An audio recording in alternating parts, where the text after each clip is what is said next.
Olá, bom dia para você que acompanha a nossa programação. Hoje é terça-feira, 18 de abril de 2023. O programa Congresso em Pauta está no ar, estimulando debates e trazendo dados, propostas legislativas e reflexões de temas pautados em Brasília, principalmente no Congresso Nacional. Debates que fazem parte do dia a dia da população brasileira e sergipana. Eu sou a Aline Braga e a partir de agora apresento o tema de hoje, as polêmicas de idas e vindas em relação ao ensino médio brasileiro. A mudança do novo ensino médio aconteceu através da Lei 13.415 de 2017. De acordo com essa norma, 60% da carga horária do ensino médio seria com conteúdos obrigatórios comum a todos os alunos, a exemplo de português, matemática e química, a chamada Base Nacional Comum. Os 40% seriam os outros, 40% seriam dos itinerários formativos, com focos nas áreas de conhecimento e na formação técnica e profissional. O novo ensino médio voltou a ser debatido no Congresso Nacional. Isso por conta da portaria de número 627, que suspendeu os prazos da portaria 521 do Ministério da Educação, que tinha instituído o cronograma nacional de implementação do novo ensino médio. A gente vai conversar a partir de agora sobre esse tema com Christian Lindenberg, que é doutor em Filosofia da Educação, pós-doutor em Educação e atualmente coordena o curso de pós-graduação em Filosofia na Universidade Federal de Sergipe. Seja bem-vindo ao Congresso em Pauta, Christian. Oi, Aline, bom dia. Bom dia a você, a todos os que estão nos assistindo. Espero que possamos ter um debate interessante para esclarecer os telespectadores e telespectadoras sobre um tema tão importante para a educação brasileira.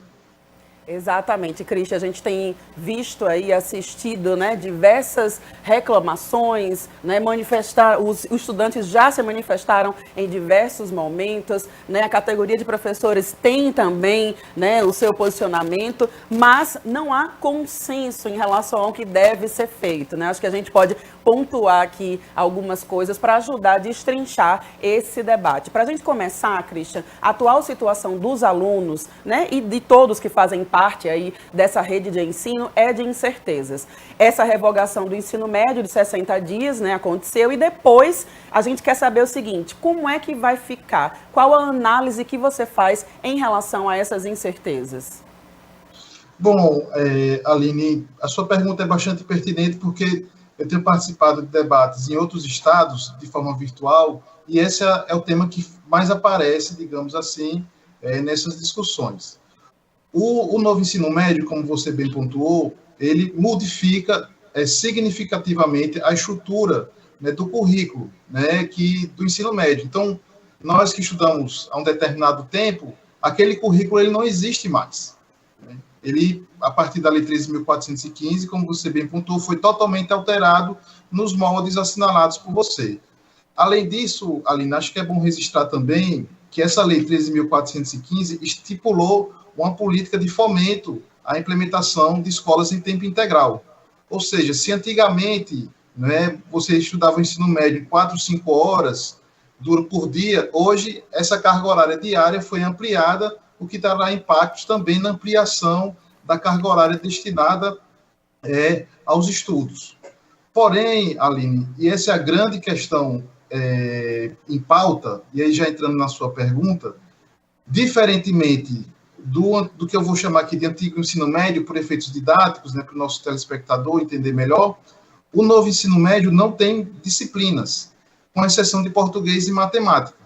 Então, você imagina, o Brasil tem 8 milhões de estudantes do ensino médio, várias redes estaduais, tem os colégios particulares, tem os institutos federais e colégios de aplicação, que é a rede federal de ensino, e cada unidade da federação e cada escola dessa pode organizar o seu currículo da forma que achar mais pertinente, desde que mantenha no que é comum a todos, português e matemática, que é justamente, como você disse na apresentação do programa, a BNCC, que é a Formação Geral Básica. E os outros 40%, como você também mencionou, está destinado aos itinerários formativos, né, que aí são concentrados por áreas do conhecimento, onde, segundo a lei, né, os alunos escolhem aquilo que forem mais apropriados para o seu projeto de vida. Quais são esses itinerários? Além da formação técnica e profissional, há a área de linguagens e suas tecnologias, matemática e suas tecnologias, ciências da natureza e suas tecnologias, e ciências humanas e sociais aplicadas. Então, aquele currículo que nós estudamos, né, que tinha filosofia, sociologia, história e geografia, essas disciplinas, no papel, deixam de existir, né, fica a cargo de cada rede, repito, de ofertá-las ou não, e os conteúdos delas são diluídos nas grandes áreas do conhecimento. Então, essa é a grande questão, né, que está sendo colocada hoje, porque, do ponto de vista da obrigatoriedade, apenas português e matemática são exigidas como disciplinas. Então, voltando para a sua pergunta, depois dessa primeira introdução, né, sobre o que significa o novo ensino médio, né, isso tem gerado certas incertezas, mas, por outro lado, por parte do governo federal, é uma sinalização, porque o novo ensino médio, como ele está sendo implementado pelo país, né, a gente pode aprofundar mais essa discussão, Aline, né, tem causado muitos transtornos por parte dos professores, né, e por parte, principalmente, dos estudantes. Então, recentemente, a Federação Nacional das Escolas Particulares soltou uma nota, né, na Folha de São Paulo, se eu não me engano, questionando essa prorrogação do cronograma, esse cancelamento, né, do cronograma de implementação do novo ensino médio. Mas, por outro lado, e aí eu reforço a importância do movimento que o Ministério da Educação fez com esse ato, né, abre a possibilidade para o diálogo e tentar fazer as mudanças necessárias nessa proposta, ou nessa lei, na 13.415, para que o novo ensino médio, de fato, né, signifique um avanço para a vida dos estudantes comparado com o que nós tínhamos no passado. Christian, no caso, então, pelo que você está colocando, esse novo ensino médio, né, que agora foi suspenso, e é o que a gente está chamando desse cenário de incertezas, esse novo ensino médio, na sua concepção, não foi considerado um avanço, é isso? Aline, pense comigo, né? Eu também convido os nossos telespectadores para fazer essa mesma reflexão. Né? Antigamente, você tinha 13 disciplinas, né? Português, matemática, filosofia, espanhol, química, geografia. Atualmente, a lei só obriga a ter português e matemática. Nós temos, em um país da dimensão como o Brasil, diversas desigualdades, né, econômicas e que implicam, né, nas possibilidades dos estados, por exemplo. Eu vou enfatizar os estados, Aline, por um aspecto. 84% dos alunos matriculados hoje no ensino médio estão nas escolas em rede estadual. Então, vou dar um exemplo muito prático de como isso tem impactado na realidade dos alunos, a partir da Lei 13.415. Vou pegar o caso aqui de Sergipe. Né? Sergipe, hoje, conseguiu, por muito esforço, né, ofertar um novo ensino médio que tem atingido hoje 30% dos alunos matriculados em escolas em tempo integral. Outros estados, como o Rio de Janeiro, por exemplo, né, só tem 12% dos seus alunos matriculados em escolas em tempo integral. E aí você já vê uma discrepância no que se refere ao tempo de permanência dos jovens na escola. E a outra, e essa eu avalie como a mais grave, né, é a questão dos conteúdos. Enquanto em um estado, por exemplo, efetivou, vou citar filosofia, que é o que eu trabalho diariamente. Enquanto Sergipe ampliou a carga horária de filosofia, na formação comum, na BNCC, né, outros estados, como o Paraná, por exemplo, que é um estado rico, né, reduziu a carga horária de filosofia. Recentemente, coisa de um mês atrás, o Rio Grande do Sul abriu concurso público para professor da rede estadual e não abriu vagas para professores de humanas, nem de história, nem de filosofia, nem de sociologia, nem de geografia. Então, assim, as discrepâncias regionais têm pautado, na hora de efetivar a lei, dificuldades. Então, por exemplo, se falou muito de que o novo ensino médio vai permitir ao estudante a liberdade de escolher aquilo que for mais apropriado para si, né, que é o tal do projeto de vida. Mas em São Paulo, por exemplo, né, os itinerários formativos, que, como você disse, correspondem a 40% da carga horária, não estão sendo ofertados de acordo com os desejos dos estudantes. Pelo contrário, na maioria das possibilidades, né, isso está sendo direcionado, né, para os estudantes através de sorteio. Então, você tem discrepâncias regionais, né, que já existiam antes, é bom deixar isso registrado, mas como o novo ensino médio flexibilizou de tal modo o currículo, né, e manteve apenas obrigatoriamente português e matemática nas 3 séries do ensino médio, então corre um risco muito grande, né, de, na rede pública estadual, essas desigualdades sociais aumentarem. E olha que eu estou falando, Aline, apenas comparando, só analisando a rede estadual, dos 27 estados do Brasil. Imagine se compararmos com a rede particular, né, que tem hoje em torno de 14% dos alunos matriculados no ensino médio. Será se os grandes colégios da rede particular fizeram as adaptações conforme o novo ensino médio? Como é que isso está sendo posto na prática?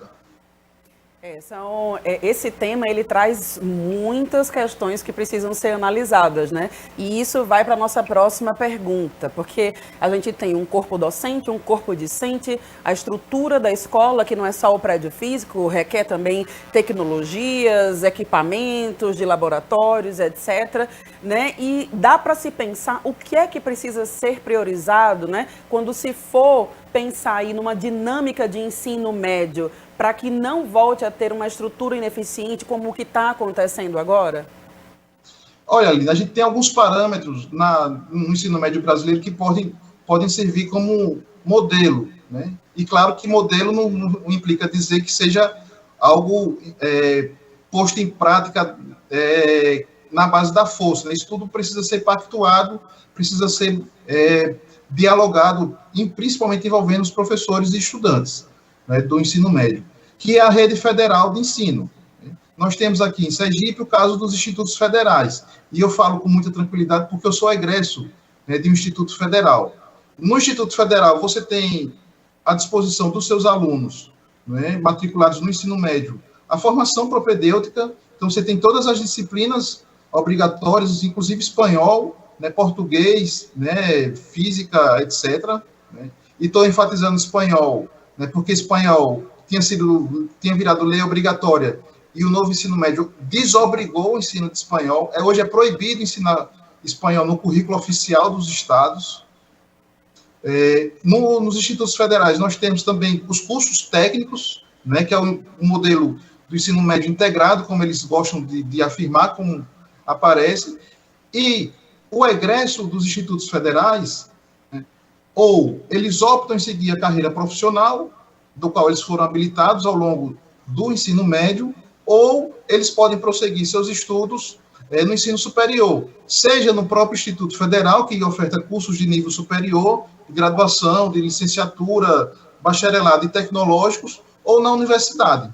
Então, dentro do Brasil, Aline, nós temos um grupo, né, uma rede de ensino de excelência que, inclusive, diga-se passagem, compara-se, equivale do ponto de vista da qualidade do ensino ao que há de melhor no mundo inteiro, né? Segundo a OCDE, que promove com regularidade essas avaliações em larga escala. Então, nós poderíamos, né, Aline, no meu modo de entender, a partir dos institutos federais, né, fazer um modelo na rede estadual ou ofertar um modelo de ensino nas redes estaduais que chegasse o mais próximo possível, porque isso, como você estava dizendo, né, implica investimentos, implica em melhorias na infraestrutura, na qualificação dos professores, na capacitação dos professores, de laboratórios, ginásio, refeitórios, salas de aulas, né, os laboratórios para ofertar a parte profissionalizante, né, que demanda também não só investimentos, mas também recursos para manutenção, né, que tudo isso demanda recursos públicos. E talvez esse seja um dos principais problemas também, né, desse novo ensino médio. Christian, a gente tem aqui uma audiência que foi realizada no dia 12 de abril desse ano na Câmara. E a gente tem um vídeo, um trechinho dessa audiência que eu queria que a gente assistisse para depois continuar a debater esse tema. Vamos dar uma olhadinha, por favor. Para o deputado Glauber Braga, do PSOL do Rio, o novo ensino médio aumenta as desigualdades. há uma necessidade urgente de revogação. Os itinerários formativos, do jeito que estão colocados, excluem a possibilidade dos estudantes das escolas públicas acessarem a universidade. Camilo Santana disse que o Ministério está ouvindo os interessados no assunto antes de tomar uma decisão definitiva. A ideia, quando se discutiu o novo ensino médio, era fazer uma transição. Era primeiro aumentar a carga horária dos estudantes, garantir uma base comum a todos, garantir itinerários que possam aperfeiçoar a partir da escolha da vocação daquele jovem. Ora, se eu gosto mais de matemática, eu vou aprofundar em matemática. Se eu gosto mais de português, eu vou aprofundar português. Se eu quiser ciências naturais, eu vou para ciências naturais. Esse é um modelo bom. Porém, para que eu ofereça ao jovem essa oportunidade, eu tenho que ter uma escola que dê essas condições. E era uma transição para a profissionalização, que é o modelo dos institutos federais, e um passo a mais para a escola de tempo integral. Bom, a gente vai tratar de 2 pontos desse vídeo. O primeiro que eu queria trazer foi levantado aí pelo deputado federal Glauber Braga sobre a exclusão dos alunos do ensino público para o ingresso à universidade, né? Existe uma metodologia nova de ensino médio para uma prova com a estrutura antiga, né, que é o Enem. Como é que você avalia aí essa disparidade, Christian? Pronto, Aline, acho que nessas portarias, né, que você citou no início do programa, a mais fundamental foi o cancelamento, né, das mudanças que estavam previstas no Enem para o próximo ano. Isso só reforça, no meu modo de entender, a disposição do Ministério da Educação em dialogar com a sociedade, né, para tentar identificar os problemas existentes na implementação do novo ensino médio ao longo desses últimos anos e na perspectiva de tentar sanar ou dirimir, né, os principais gargalos que nós temos visto. E um deles, Aline, é no que se refere à continuidade dos estudos. Esse final de semana, agora, domingo, antes de ontem, o governo do estado de São Paulo aplicou o SARESP, que é a avaliação que eles realizam, né, com regularidade na esfera estadual. Digamos assim, grosso modo, né, para o nosso telespectador poder entender, nós não temos o SAEB e o IDEB, que os alunos são submetidos a fazer regularmente. Em São Paulo tem a sua avaliação regional. Pois bem, Aline, as disciplinas, né, como eu disse, foram diluídas e reduzidas a sua carga horária no estado de São Paulo. Que disciplinas? Com exceção de português e matemática, todas as outras.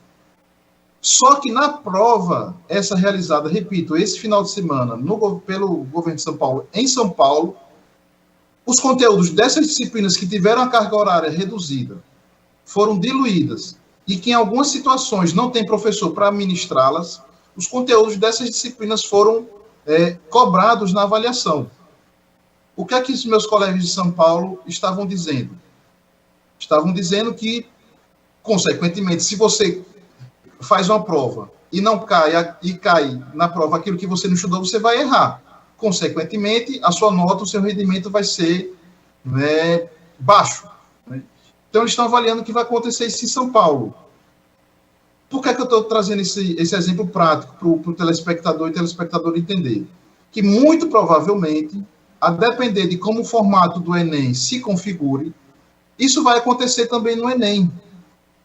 Porque, como os estados são obrigados a ofertar apenas português e matemática como disciplina, e os outros componentes, aqueles que nós estudamos, além que eu estudei, você estudou, e certamente todos que estamos assistindo estudaram no passado, eles foram diluídos em áreas do conhecimento, e cada estado, dentro da sua realidade, né, tem a liberdade, melhor dizendo, desculpa, para poder organizar. Então, vou dar exemplo mais uma vez da filosofia, que é o que a gente está estudando aqui na UFES, como tem sido a implementação do novo ensino médio, o impacto que tem trazido para o ensino de filosofia na esfera local, de Sergipe, mas também na esfera nacional. Então, a gente já tem detectado, fazendo análise de estado por estado, que os conteúdos de filosofia têm variado de estado para estado. Como o Exame Nacional do Ensino Médio é uma prova nacional e vai ser a mesma prova para todos os estudantes, Então, pode correr o risco de um estudante ter estudado, por exemplo, Platão, Aristóteles, e outro não ter estudado Platão e Aristóteles. Quando chegar na prova e cair questão de Platão e Aristóteles, quem não estudou, a chance de errar vai ser muito alta.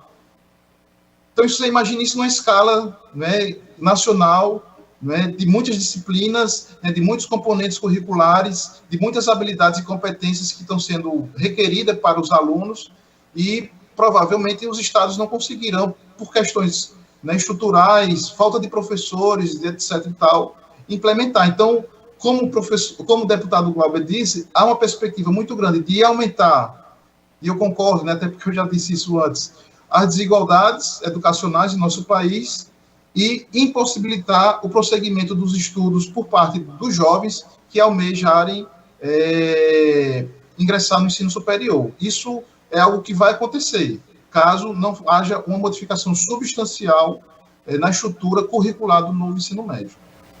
Christian, aproveitando, eu já trago outro ponto que a gente quer abordar, né, aí por conta do vídeo, mas aproveitando o que você falou dessa diferença entre os estados, né, queria pontuar também uma outra coisa. A gente sabe que esse tipo de modelo, que tem uma base curricular em português e matemática, e se pulveriza ao longo das outras disciplinas, é um modelo também, por exemplo, aplicado nos Estados Unidos, né, mas que tem outras formas de avaliar o estudante para o ingresso na universidade que não uma única prova, né? Lá se avalia também toda a atividade pregressa do estudante antes de entrar na universidade, ou seja, é um conjunto de fatores que não uma única prova nacional para avaliar, e aí acaba contemplando diversas diferenças que tem nos currículos para os estados.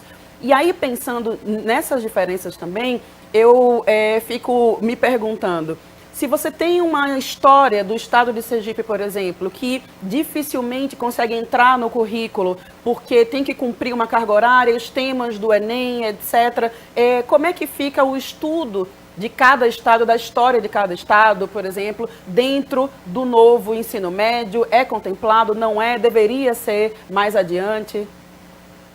Aline, na verdade, eu vou responder sua pergunta por dois caminhos. O primeiro, esses casos que você citou dos Estados Unidos. Muito se comparar que a educação dos outros países tem uma excelência, etc. e tal. Né? Outros países têm condições materiais e históricas bem diferentes da nossa e vice-versa. Mas mesmo com essa diferença, repito, né, os nossos institutos federais, os nossos colégios de aplicação, a rede federal, de forma geral, né, consegue, mesmo do ponto de vista da avaliação internacional, ficar no mesmo patamar.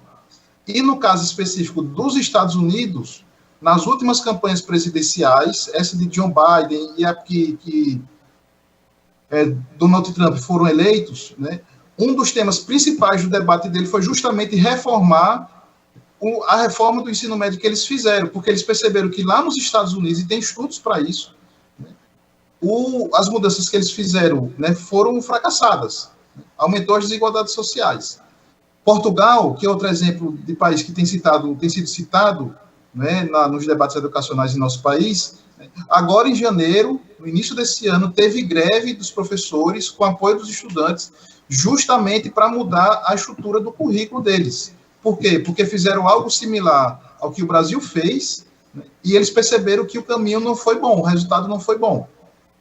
Então, a gente precisa, do mesmo jeito que alguns dizem, vamos aprender com a experiência dos outros países. Legal, eu acho importante. Mas, primeiro, precisamos entender a nossa realidade e tirar também dos outros países não só as coisas boas, mas também o que foi que eles fizeram de errado para que nós não repitamos aqui no nosso. Estou falando desse aspecto local para puxar o gancho, digamos assim, para a segunda parte da sua pergunta, né? Os currículos, isso é tradicional no Brasil desde a LDB de 96, né? Além de garantir um mínimo, né, que deve ser ofertado para todos e todas, também permite uma parte diversificada, certo?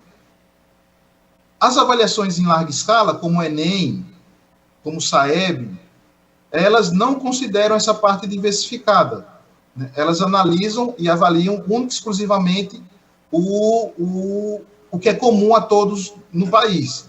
No caso do ensino médio, repito, português e matemática. Então, essa parte diversificada é onde ingressa questões como você colocou, história de Sergipe, geografia de Sergipe, cultura sergipana, etc., né, literatura sergipana. Então, o novo ensino médio, né, permite, não por conta de ser o novo ensino médio, mas, repito, é desde a LDB de 96, a que haja nos estados uma parte diversificada. Mas aí volto a endossar o que eu tenho dito ao longo da entrevista. Vai depender muito das condições, né, dos estados. Né? Então, Sergipe pode ofertar, pode não ofertar, depender das condições materiais do nosso estado. Alagoas, idem. Né? Bahia, idem, assim sucessivamente, só para citar exemplos de estados aqui próximos a nós. Mas esses conteúdos diversificados, regionalizados, para ser mais específico, né, eles não serão objetos, repito, de avaliação de larga escala, como é o caso do Exame Nacional do Ensino Médio. Então, você imagine, se não cai na prova, eu já fui professor de educação básica, né, você deve ter colegas também que são professores de educação básica, e normalmente os alunos, eu fui professor de filosofia, né, e eles normalmente perguntavam ali, vai cair no Enem? Então, para você ver o poder do Enem, no que se refere à organização do currículo, né, seja do ensino médio, seja do ensino fundamental, mas principalmente do ensino médio em nosso país. Então, tem essa contradição. Mas a lei, desde a LDB de 96, permite. Né? Mas aí, com o novo ensino médio, vai depender dos estados a possibilidade ou não de ofertar esses conteúdos mais regionais, que eu citei o caso de história de Sergipe, geografia, literatura, história política, enfim. Olha, o outro ponto que a gente viu no vídeo diz respeito à estrutura das escolas, né, que foi abordado também, que a gente vem pincelando aqui ao longo da nossa conversa. Eu quero deixar isso em mente em relação à estrutura, né, pensada para o que está escrito na lei, mas quero trazer junto a seguinte questão, porque além dos professores, os alunos também são muito impactados, né, e têm feito barulho em relação a isso em relação à nova mudança do ensino médio. A TV Câmara do município de Assis, em São Paulo, fez uma matéria no dia 22 de março desse ano sobre uma manifestação feita pedindo a revogação do ensino médio. Vamos dar uma olhadinha nela para ver o que é que eles trazem. A manifestação foi realizada na Praça da Catedral, no centro da cidade. Estudantes e representantes de movimentos estudantis querem a revogação do novo ensino médio aplicado nas escolas. A propaganda era de que agora o aluno poderia escolher o que ele vai estudar. Ele faria o seu cardápio de disciplinas, né?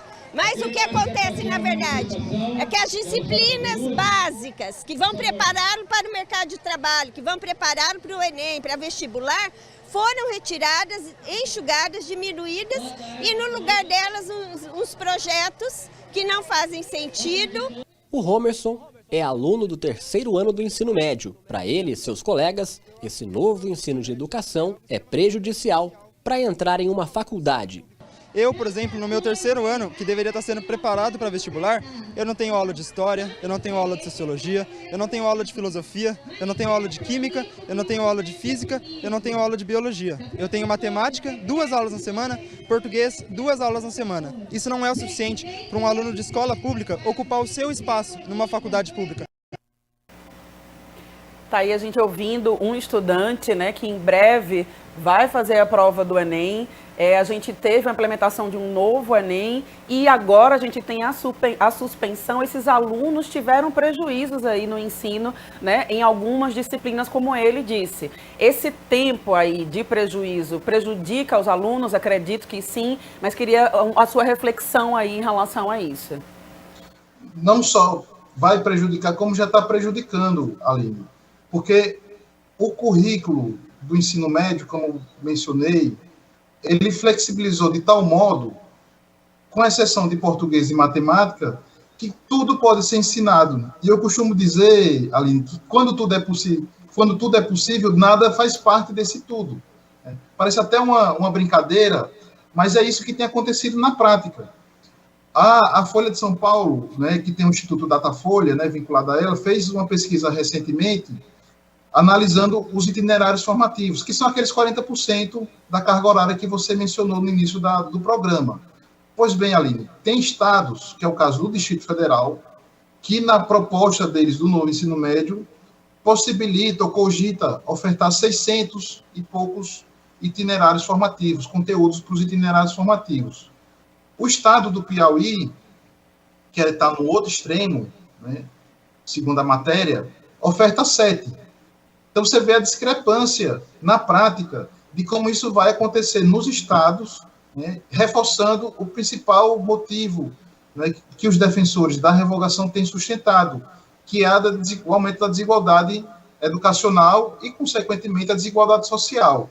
Até mesmo os itinerários formativos, Aline, vinculados ao mundo do trabalho, nós temos visto coisas assim, que eu estou chamando de conteúdos exóticos, né? Do tipo, para ensinar o aluno a fazer brigadeiro, né, fazer bolo de pote, né, se liga, coisas assim. E já há relatos também, embora ainda demande a realização de estudos mais empíricos, né, para constatar empiricamente essas afirmações, né, de que em alguns estados, cursos profissionalizantes, né, e eu falo isso com muita tranquilidade, porque eu tenho participado de dezenas de debates no país inteiro, né, você faz a introdução, vamos supor, de eletricidade, né, para ser eletricista, você faz a aula introdutória na carga horária destinada aos itinerários formativos de formação profissional, e se o aluno quiser dar prosseguimento àquele estudo, ele vai ter que pagar uma instituição privada para poder, né, ter o curso completo de eletricista predial, por exemplo. Né? Então, isso tem sido cada vez mais denunciado, né, por parte dos professores, dos colegas que estão em outros estados. Então, assim, até a famosa propaganda, né, de que o aluno já sairia do ensino médio com a profissão, isso tem se tornado, tem visto na prática que é uma grande mentira. Né? Então, por todos os aspectos, né, e isso tem sido o argumento principal dos defensores da revogação, né, a realidade, cada vez que passa, tem demonstrado que essas afirmações têm encontrado eco no mundo real. Né? Então, acho que vale a pena, e por isso que eu repito, né, o movimento que o Ministério da Educação fez, né, cancelar a execução do cronograma de implementação do Enem e abrir para consulta pública, acho que é um movimento importante para escutar a sociedade, principalmente professores e estudantes, né, acerca dos destinos do novo ensino médio. Christian, o nosso tempo chegou ao fim, infelizmente, tem muito mais para debater, mas espero que a gente tenha conseguido aqui trazer questões importantes para a reflexão desse tema que está sendo dialogado aí pelo país. Eu te agradeço muito a participação no programa de hoje. Não, eu que agradeço, Aline, mais uma vez a você pela entrevista, a forma como você conduziu a educação, assim, exemplar, né? Parabenizo, né, por isso, e convocar os colegas que estão nos assistindo a conhecer mais o novo ensino médio, né? Pesquisa publicada agora em fevereiro pelo Datafolha, a pedido do Sistema S, constatou que 55%, Aline, da população não sabe de nada sobre o novo ensino médio. Então, esse período da consulta também é um período para que as pessoas possam se interagir mais com o assunto, né, conhecer mais o assunto e participar da consulta, né, já que o Ministério da Educação, agora que nós temos o Ministério da Educação cumprindo seu papel, né, abrir essa possibilidade para que, de fato, o real interesse de aprender, de garantir o direito à aprendizagem dos estudantes que estão matriculados hoje no ensino médio, seja efetivado através de políticas públicas. E um novo currículo, né, precisa ser reformado, precisa ser constituído justamente para efetivar esse direito. Então, agradeço mais uma vez. Muito obrigada também, Christian. Até a próxima. E obrigada a você, telespectador. A gente chega ao fim de mais um Congresso em Pauta. Lembre-se, acompanhe nossas redes sociais. Você pode ver aí na telinha abaixo como acessar. E amanhã a gente volta com o programa Congresso em Pauta. Até lá!